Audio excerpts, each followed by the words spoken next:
After Assassin's Creed took a year off in 2016, fans were optimistic that the series would be coming back in a big way. 2017's Assassin's Creed Origins did just that, by completely reinventing the combat system and adding more role-playing elements to the game to let players play the way they want. With the release of Assassin's Creed Odyssey only a few weeks away, we're going to look at some of the things that will be added to this entry in the long-running series. Last year's Assassin's Creed Origins boasted the biggest open world in the series since 2014's Assassin's Creed 4 Black Flag, the last game to feature a naval open world. While this year's Odyssey will not have as much land for players to explore as Origins, it will allow players to explore a massive naval open world in the Mediterranean Sea.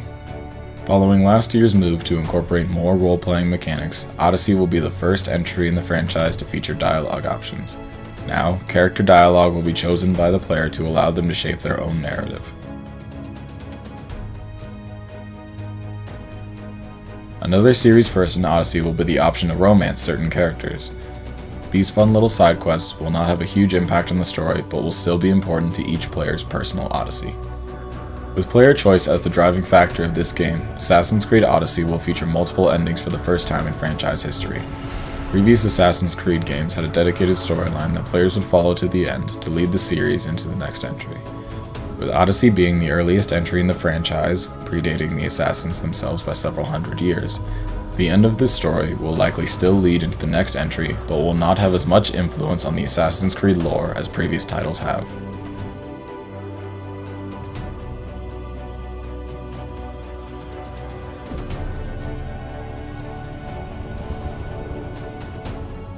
The player's journey will be set against the backdrop of the Peloponnesian War between Sparta and Athens for control of Greece.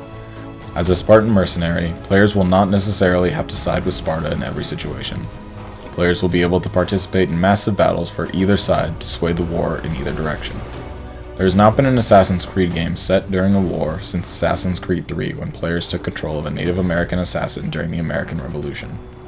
As one of the most divisive titles in the Assassin's Creed franchise, Assassin's Creed 3 was criticized for a variety of reasons, one of which was the way it handled players' influence on the war.